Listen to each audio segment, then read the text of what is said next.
7 inmates, 1 island, the deadliest, most feared prison in the history of the United States, Alcatraz. 7 most feared inmates inside Alcatraz, full list and shocking details.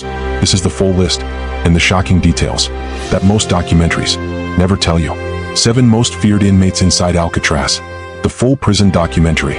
On this island, in the middle of San Francisco Bay, the United States government placed the men it feared most, not just the most violent, not just the most dangerous, but the ones who had proved, in every other prison they had been sent to, that no ordinary institution could hold them. Here is what we are going to answer today. What made these 7 men so feared that Alcatraz, the rock, the prison built specifically to hold the unholdable, was considered the only option? What happened to their minds on that island? And who, out of all 7, was so feared, so psychologically extraordinary, that even the guards refused to walk past his cell alone? Stay with me, because number 1 will change everything you think you know about what a human being is capable of. Number 7 is a man whose name you know, but whose real story has never been told the way it deserves. We start there, and we build, slowly, deliberately, to the one who was feared above all others. The island is waiting. Let's go inside. We have met number 7, and number 6, a legend who crumbled when his name was taken away, and a spy whose silence became its own kind of prison. But as we move deeper into this list, as the numbers get smaller and the fear gets larger, the stories stop being about what these men did before they arrived and start being about what Alcatraz did to them after they got there. Because Alcatraz was not just a prison, it was a system, a precisely engineered machine designed to answer one specific question: what do you do with a human being that no other institution can manage? And the answer that Alcatraz built, in iron and concrete, in salt air and silence, was one of the most psychologically sophisticated correctional experiments in American history. Number 5, number 4, number 3, 3 men, 3 completely different crimes, 3 completely different personalities, all broken and rebuilt by the same machine. Floyd Hamilton. Floyd Hamilton. If you know the name Bonnie and Clyde, you are one step away from knowing Floyd Hamilton, because Floyd Hamilton was their getaway driver, the man behind the wheel of some of the most famous and most violent criminal escapes in American history, when Bonnie Parker and Clyde Barrow were ambushed and killed by law enforcement on a Louisiana road. In May of 1934, Floyd Hamilton was not with them. He had survived precisely because he was better at disappearing than almost anyone else in the criminal world. Floyd Hamilton had a gift, not for violence, though he was capable of it, not for planning, though he was intelligent. His gift was for movement, for reading a situation and finding the exit before anyone else had identified the problem. It was the gift that had kept him alive when his more famous associates were dying, and it was the gift that made him, when he was finally captured and sent to Alcatraz in 1940, one of the most dangerous escape risks on the island, because the one thing Alcatraz was built to eliminate was exactly what Floyd Hamilton was built around: the exit. In April of 1943, Floyd Hamilton did something that almost no one had ever done at Alcatraz. He got out, not permanently, not successfully, but he got off the island. He and another inmate slipped into the cold waters of San Francisco Bay during a work detail and swam toward freedom. The other inmate drowned. Floyd Hamilton, exhausted, hypothermic, his body failing, made it back to the rocky shore of the island itself. He hid in a cave in the rocks at the base of the prison for 2 days, alone, in the cold, in the dark, with nowhere to go, in the Pacific, on all sides. When they found him, he was not defiant, he was not violent, he was just cold. And that image, the great escape artist, the man built for exits, hiding in a cave on the island he had just tried to leave, tells you everything you need to know about what Alcatraz did to the men who tested it. It didn't just contain them, it reflected them back to themselves. It showed them, in the most brutal possible way, the limits of their own gifts. Floyd Hamilton was a man who had always found the exit. Alcatraz showed him that some rooms have no exit, and the psychological experience of that realization of a man built entirely around the concept of escape, discovering that he cannot escape, is one of the most psychologically precise case studies in the entire history of American corrections. Floyd Hamilton served the rest of his sentence without another escape attempt. He was released in 1958. He became a prison minister, spent the rest of his life visiting inmates in the very kind of institution that had once held him. The man built for exits had found, finally, a reason to stay. Henri Young, number 4. Henri Young. This is the name on this list that most people have never heard, and it is the name that, once you hear the full story, you will never forget, because Henri Young's story is not primarily a story about what he did. It is a story about what was done to him. Henri Young arrived at Alcatraz in 1933. He was young. He was non-violent. His crime, robbing a post office for $14, was, by the standards of the men around him, almost trivially minor. But Henri Young did something in 1939 that put him in a category that Alcatraz reserved for its most serious cases. He attempted to escape. The attempt failed. He was caught. And the punishment that the administration of Alcatraz handed down for that failed escape attempt was one that would eventually become the center of a legal case that changed the way America thought about what prisons were allowed to do to human beings. Henri Young was placed in the Alcatraz dungeon. The dungeon, not the regular isolation cells, not solitary confinement, as most people understand it. The dungeon, a lightless, below-ground cell, so stripped of every human comfort that its very existence was later ruled to constitute cruel and unusual punishment. Henri Young spent 3.5 years in the dungeon. 3.5 years without natural light, without adequate food, without human contact of any meaningful kind. When he emerged, when he was returned to the general population of Alcatraz, he was not the same person who had gone in. The dungeon had done to his mind what the dungeon does to everything left in the dark long enough. It had changed its fundamental structure. In 1941, Henri Young killed another inmate, a man who had, according to testimony, participated in betraying the escape attempt that had sent Young to the dungeon. In the first place, the killing was not premeditated in the conventional sense. It was the act of a mind that had been fundamentally altered by years of conditions that no human mind was designed to survive. And here is where Henri Young's story becomes something more than a true crime case. At his murder trial, his defense attorney made an argument that had almost never been made in an American courtroom. He argued that Henri Young was not primarily responsible for the killing. Alcatraz was. The defense argued that the prison system, through the conditions of the dungeon, through the years of psychological destruction it had deliberately inflicted on a young man who had arrived as a minor offender, had created the conditions that made the killing an inevitable outcome. The jury agreed.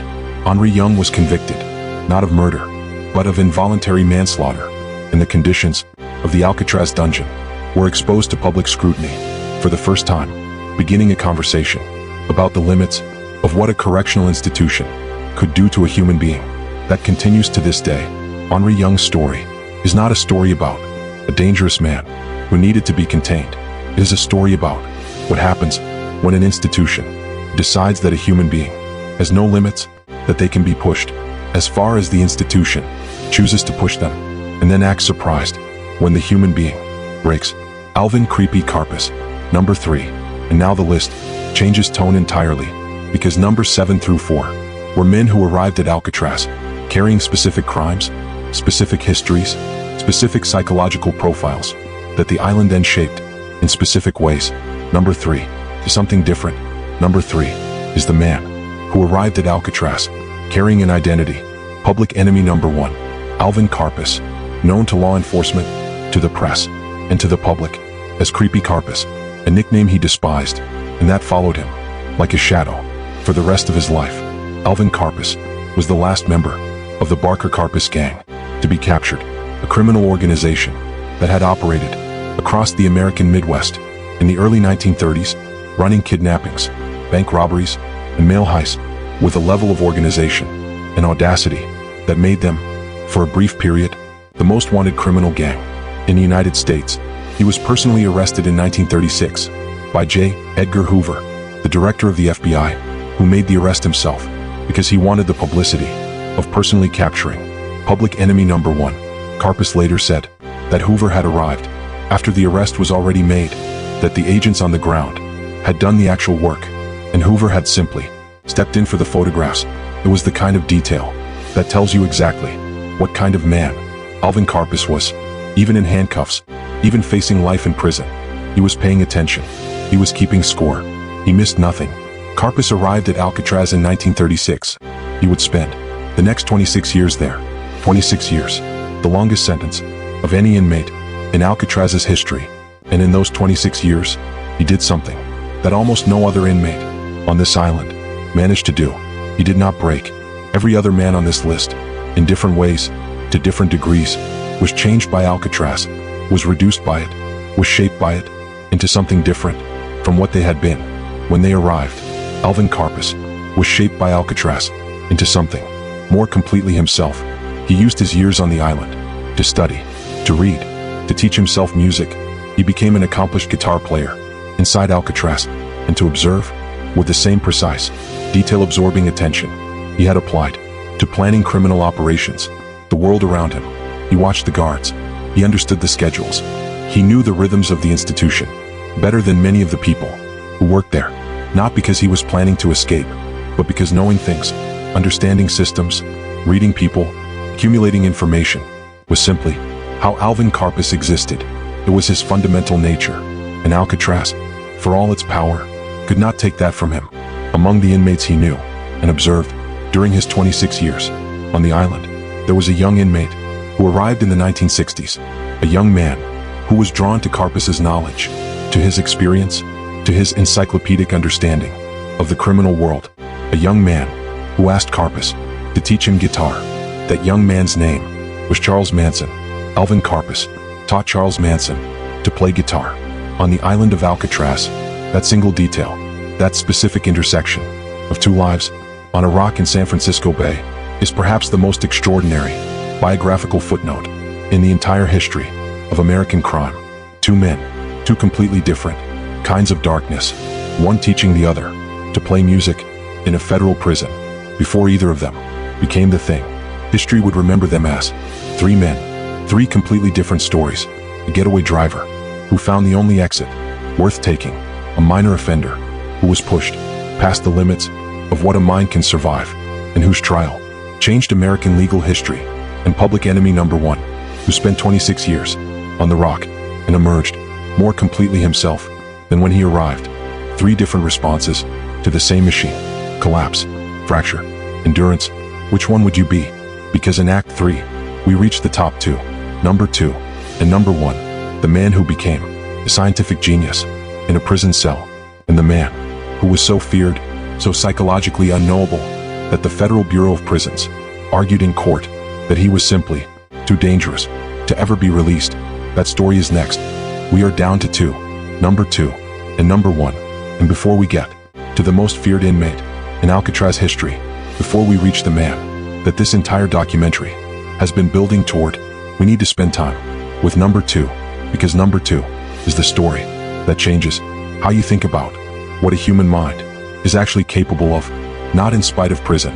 Because of it, most of the men on this list were destroyed by confinement, reduced by it, defined by what it took from them.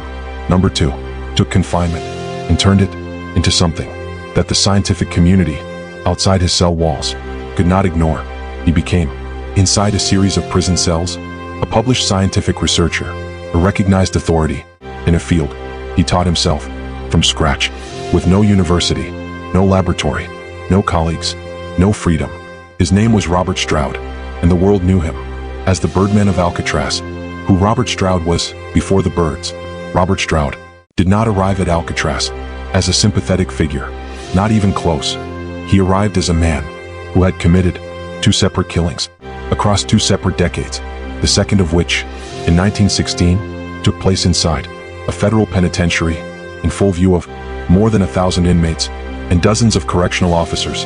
He had stabbed a guard, not in a moment of panic, not in self-defense, in a calculated, deliberate act that the court found so severe, so far beyond the normal boundaries of institutional violence, that he was sentenced to death. Robert Stroud should have been executed. In 1920, his mother campaigned relentlessly for his life, writing letters, petitioning officials, appealing to anyone who would listen. Her campaign eventually reached President Woodrow Wilson's wife, who personally intervened and persuaded Wilson to commute the sentence to life in solitary confinement. Life in solitary confinement, not the dungeon of Henri Young's nightmare, but solitary nonetheless. A cell, alone, for the rest of his life, with no end date, no possibility of parole, no pathway out that did not pass through death. Most men, handed that sentence, would have collapsed inward. Robert Stroud looked at his cell and found something no one expected. A laboratory. The Sparrow, how it began. In 1920, while incarcerated at Leavenworth Federal Penitentiary, before his transfer to Alcatraz, Robert Stroud found an injured sparrow in the prison yard. A small bird, wounded, unremarkable. He brought it back to his cell. He nursed it, fed it, kept it alive, and in doing so, in turning his complete, undivided, uninterrupted attention toward this small living thing, he discovered something that would redefine the remaining decades of his life. He was fascinated, not just by this bird, by birds as a subject, by the biology, the behavior, the diseases, the extraordinary complexity of a living system that he could hold in the palm of his hand.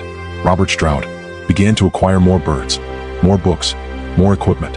He taught himself cellular biology, bacteriology, pharmacology, fields that required years of formal university education for the people who studied them legitimately, and that Stroud absorbed through pure, sustained, obsessive self-directed study. Inside a prison cell, he conducted experiments. He developed treatments for common canary diseases, treatments that he tested, documented, refined, and eventually published. In 1943, while incarcerated, Robert Stroud published Stroud's Digest on the Diseases of Birds, a comprehensive, scientifically rigorous reference work that remained the standard text in avian veterinary medicine for decades after its publication. Let that land for a moment. A man serving life in solitary confinement for a prison killing, a man with no formal education beyond elementary school, published a scientific reference work that was used by trained veterinarians and academic researchers around the world from a prison cell. That is not an interesting detail. That is one of the most extraordinary stories in the history of human intellectual achievement. The transfer to Alcatraz, the birds are taken. In 1942, Robert Stroud was transferred to Alcatraz, and when he arrived, the birds came with him for a time. But Alcatraz had a different philosophy. From Leavenworth, Alcatraz did not accommodate the individual needs of individual inmates. Alcatraz was a system, and the system's rules applied to everyone equally, including the one inmate who had turned his individual accommodation into a scientific research station. The birds were taken. Think about what that moment meant for Robert Stroud, not just emotionally, though the emotional weight of losing the living things he had spent 20 years studying and caring for was considerable, but intellectually, the birds were not pets. They were his laboratory, his data, his methodology, his entire framework for engaging with the world from inside a cell. Take away a scientist's laboratory, and you have not just removed their equipment, you have removed their reason for existing, their identity, their purpose, the thing that gets them out of bed in the morning, or in Stroud's case, the thing that made the cell something other than a tomb. What Alcatraz did to Robert Stroud when it took his birds was not simply an administrative decision. It was, in the most precise sense, a psychological amputation. And what Stroud did in response to that amputation is the most remarkable part of the story. He adapted. Without the birds, he turned his attention to the history of American prisons. He began writing what would eventually become a comprehensive historical critique of the United States penal system, a work of research and analysis that correctional administrators found so threatening to the institutional status quo that they suppressed its publication. For years, he had gone from being a scientist they could not ignore to being a critic they could not silence. The cell could contain his body. It had never been able to contain his mind. The psychology of Stroud, what his story actually means. Robert Stroud spent 54 years in federal custody, 54 years, more than 17 of them, in Alcatraz specifically, and in those 54 years, in the isolation, the solitary confinement, the removal of his birds, the suppression of his writing, the institutional machinery that had every reason and every authority to simply erase him, he produced more than most people who spent those same years in complete freedom. Psychologists who study exceptional achievement under extreme constraint, point to Robert Stroud's case as one of the clearest examples of what researchers call post-traumatic growth, the counterintuitive phenomenon in which extreme adversity, rather than simply destroying the person who experiences it, produces a restructuring of their psychological priorities that leads to unexpected, significant achievement. Post-traumatic growth is not a guarantee. It is not available to everyone. It requires a specific combination of intellectual resources, psychological resilience, and perhaps most importantly, purpose, a reason to keep going that is bigger than the immediate suffering. Robert Stroud found his purpose in a wounded sparrow, in a prison yard, and that purpose, that small, specific, biological fascination, was strong enough to sustain him through 54 years of confinement that would have broken almost anyone else. The question that Stroud's story leaves us with is not about him. It is about the conditions that either allow or prevent that kind of growth, because Stroud's scientific work was made possible by the relative latitude he was given at Leavenworth, the access to equipment, to books, to the birds themselves. When Alcatraz removed that latitude, when the system decided that the rules mattered more than the extraordinary thing one inmate was doing within them, it did not destroy Stroud, but it raised a question that no one in the institution seemed interested in answering. What might he have achieved if the system had helped him, instead of simply containing him? The campaign for release and its failure. By the 1950s, Robert Stroud had become famous, not just in the way that notorious criminals become famous, but genuinely, substantively famous, as an example of human possibility under impossible circumstances. Journalists wrote about him. Scientists cited his work. The public followed his case with an interest that went beyond simple true crime fascination. A book was written about his life, then a film starring Burt Lancaster that brought his story to global audiences and generated enormous public pressure for his release. The Federal Bureau of Prisons refused. Their argument was straightforward and chilling in its logic. Robert Stroud had killed twice. The second killing, the prison guard, had been so deliberate, so calculated, so clearly the act of a man who was capable of extreme violence when he decided it was warranted, that no amount of subsequent achievement could fully address the question of whether releasing him would eventually produce a third. The Bureau's position was that Stroud's intellectual achievement did not eliminate his dangerousness, that a man could be simultaneously a scientific genius and a genuine threat, that brilliance and violence were not mutually exclusive, and that the public fascination with his story should not obscure the reality of who he was and what he had done. It was not an unreasonable position, but it raised the question that has never been fully resolved in the debate about Robert Stroud. At what point does what a person becomes matter more than what they were? Robert Stroud was never released. He died in 1963 in the medical center for federal prisoners in Springfield, Missouri. He was 73 years old. He had spent 54 of those years in federal custody. He had killed twice. He had published scientific work that outlasted him. He had written a critique of the prison system that held him. He had taught himself more than most free people learn in a lifetime. He was depending entirely on which part of the story you choose to emphasize, either a dangerous killer who was correctly never released, or a profound demonstration of human potential that the system chose to keep buried. He was probably both, and that is exactly what makes his story impossible to dismiss and impossible to resolve. Number 2, Robert Stroud, the Birdman of Alcatraz, a killer who became a scientist, a prisoner who became a published author, a man the system tried to erase, who instead became one of the most discussed cases in the entire history of American corrections. We have covered 6. One remains. Number 1, the inmate who was not just feared by other prisoners, but feared by the institution itself, the man whose case generated more federal documentation, more administrative anxiety, more genuine institutional dread than any other inmate in Alcatraz's 29 years of operation, a man who did not need to commit violence to make everyone around him afraid, who simply needed to exist. That story is next, and it is the one this entire documentary has been building toward. 6 names, 6 stories, 6 different answers to the same question that Alcatraz asked every single man it ever held. Who are you when everything else is taken away? Number 7, Machine Gun Kelly, discovered he was a legend, built on borrowed fear. Number 6. Morton Sobell, discovered he was a man, caught between two worlds, who belonged fully to neither. Number 5. Floyd Hamilton, discovered that the man, built for exits, could find a different kind of door. Number 4. Henri, discovered what happens when a system pushes a human mind past the point of no return. Number 3. Alvin Karpis, discovered that 26 years on the rock could not touch what he fundamentally was. Number 2. Stroud, discovered that a prison cell could become a laboratory if the mind inside it refused to stop working. And number one, discovered something that none of the other 6 had found, something that made him not just feared by the other inmates, not just feared by the correctional staff, but feared by the institution itself, by the federal government that built Alcatraz, by the legal system that tried to contain him, by the FBI director who considered him a personal priority. Number 1, made the system afraid. His name was Alvin "Creepy" Karpis. Wait, you already know that name. He was number 3. So who is number 1?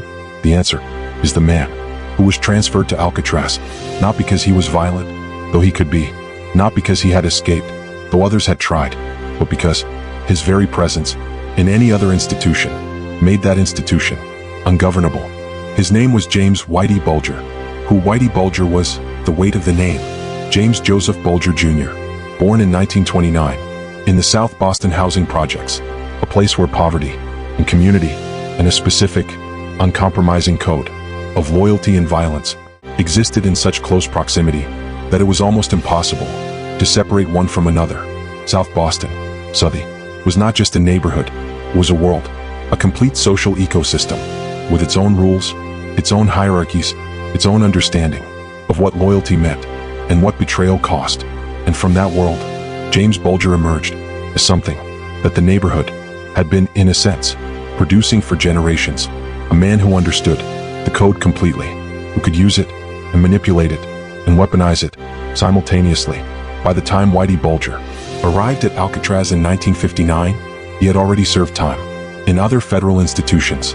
He had already demonstrated in those other institutions the quality that made him genuinely different from every other inmate on this list. It was not his violence, though he was violent. It was not his intelligence, though he was exceptionally intelligent. It was his ability to make other people do what he wanted without ever appearing to ask them to. Psychologists call this quality dark influence, the capacity to shape the behavior of others through a combination of perceived authority, strategic information management, and the specific kind of fear that does not announce itself, but simply exists in the air, in the space around a person, in the quality of stillness that falls over a room when they enter it. Whitey Bulger had dark influence to a degree that correctional administrators found genuinely alarming, because in a prison, in a controlled environment, where official authority is supposed to be the only authority, a man with Bulger's level of informal influence is not just a management problem, he is a parallel power structure. Alcatraz receives Bulger, the island meets its match. When Whitey Bulger walked onto Alcatraz, the island had been operating for 26 years. It had processed some of the most dangerous, most organized, most psychologically formidable criminals in American history. Al Capone had been there. Machine Gun Kelly had been there. Alvin Karpis, 26 years, had been there. The Rock did not impress easily, but something about Bulger was different. Other dangerous inmates were dangerous in ways the system had learned to categorize: the violent ones, the organized ones, the escape risks, the intellectual threats. Bulger was dangerous in a way that resisted categorization. He was not the most physically imposing man on the island. He was not the loudest, not the most aggressive, not the most visibly threatening. What he was attentive, with a quality of attention that other inmates and correctional officers alike described as almost physically uncomfortable to be the subject of. The sense that he was not just observing you, but assembling you, building a complete model of your fears, your motivations, your pressure points, your weaknesses, in real time, in every interaction, without ever appearing to try. He would file that model away, and he would use it exactly when it was most useful to him. This is the quality that made the guards uncomfortable around his cell, not because they feared he would attack them, but because, in his presence, they felt known. In a way, they did not want to be known. See, in a way, that felt like exposure. The FBI connection, the secret that made him untouchable.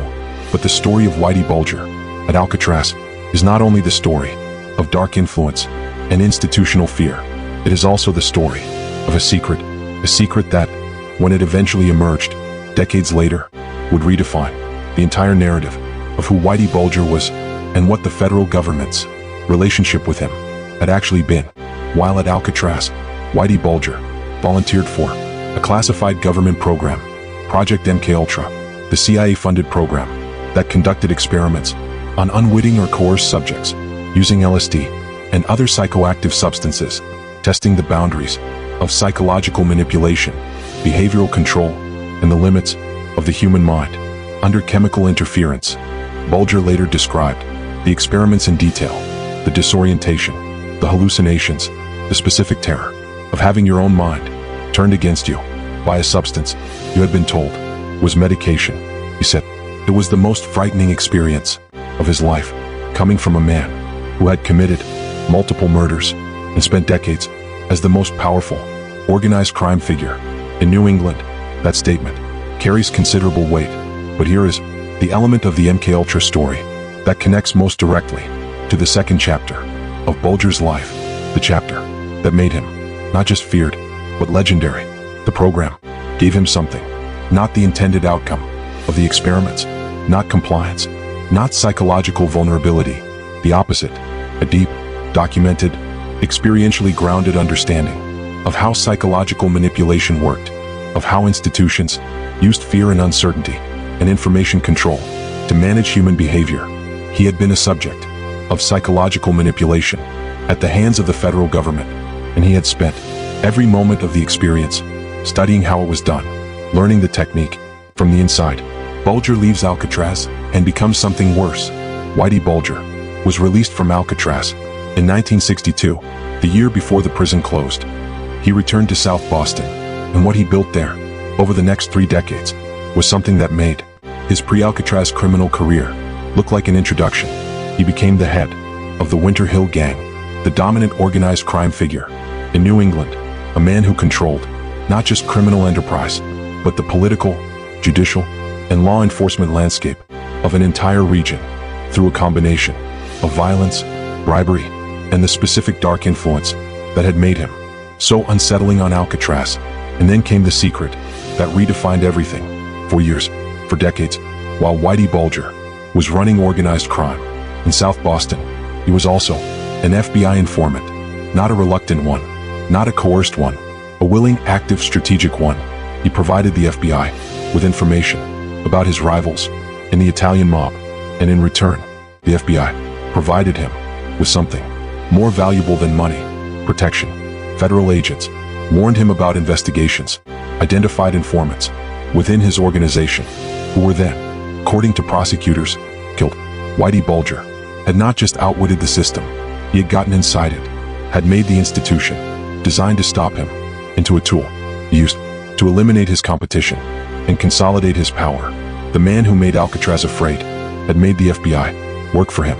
It was the dark influence of the prison years, the ability to identify what an institution feared, what it wanted, what it could be made to do, in exchange for what it needed, applied at the highest possible level. The fugitive, 16 years on the run. In 1994, Bulger was tipped off that a federal indictment was coming. He disappeared for 16 years. The FBI's most wanted list, international law enforcement cooperation, the full apparatus of federal fugitive hunting, applied to one man in his late 60s, living with his partner in a Santa Monica apartment. He was caught in 2011. He was 81 years old. He was convicted in 2013 of 11 murders and a catalog of organized crime offenses that represented one of the most comprehensive criminal indictments in the history of federal prosecution. He was sentenced to 2 consecutive life terms, plus 5 years.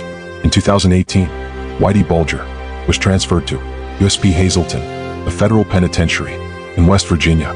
Within hours of his arrival, he was killed by fellow inmates. He was 89 years old, the man who had spent a lifetime making institutions afraid of him, who had made Alcatraz uncomfortable, made the FBI compliant, made law enforcement chase him for 16 years, died in a prison he had arrived at less than 24 hours before. The institution had the final word. It always does. Why Bulger is number one, the psychology explained. Every inmate on this list was feared for a reason that was ultimately comprehensible. Machine Gun Kelly, the reputation. Morton Sobell, the ideology. Floyd Hamilton, the escape instinct. Henri, what the system had made him. Alvin Karpis, the refusal to break. Robert Stroud, the mind that could not be contained. Whitey Bulger was feared for a reason that was different in its fundamental nature.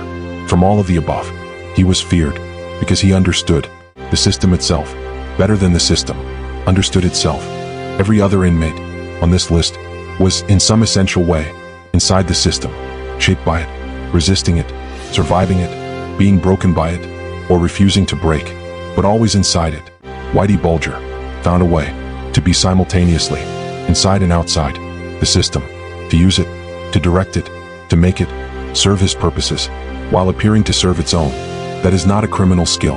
That is a political skill, a leadership skill, an organizational skill that, in different circumstances, could have built companies, won elections, commanded armies, directed toward the ends that Bulger directed it toward. It built a criminal empire that outlasted Alcatraz itself by 3 decades, and it is that quality, that specific, rare, deeply unsettling capacity to see and use a system from both inside and outside simultaneously that makes Whitey Bulger the most feared inmate in Alcatraz history, not because of what he did while he was there, but because of what being there taught him, and what he did with what he learned. 7 men, 1 island, 29 years of operation, and what Alcatraz ultimately revealed through every one of these stories, through every broken mind, an enduring spirit, and redirected genius, and manipulated institution, is something that no prison in human history has ever been able to fully contain. Human nature, the capacity to collapse and rebuild, the capacity to be broken and become a legal landmark, the capacity to spend 54 years in a cell and leave behind work that outlasts the walls, the capacity to make the most feared institution in American history afraid of a single individual. Alcatraz closed in 1963. The Bureau of Prisons cited the cost of maintaining an island facility, the salt water corroding the infrastructure, the expense of ferrying everything from the mainland. But perhaps the more honest reason is the one that these 7 stories suggest.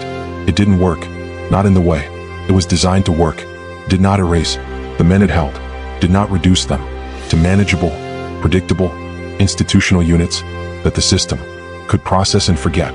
Produced Machine Gun Kelly's revelation about borrowed identity, Henri Young's courtroom that put the prison on trial, Robert Stroud's published science, Alvin Karpis's 26-year act of pure psychological endurance, Whitey Bulger's education in how systems work and how to make them work for you. It produced stories, endlessly complex, morally irreducible, humanly significant stories that we are still telling 60 years after the island closed. And maybe that is the final lesson of Alcatraz.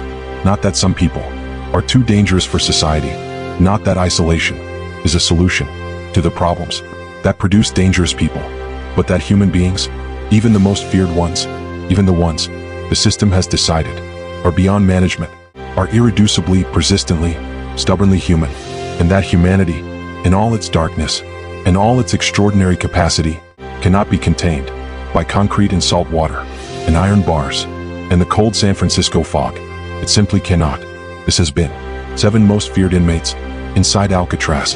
The full list, the shocking details, full documentary. If this changed what you thought you knew about Alcatraz, share it with someone who thinks they already know the story, because they don't. Not all of it. Subscribe. The next story is waiting.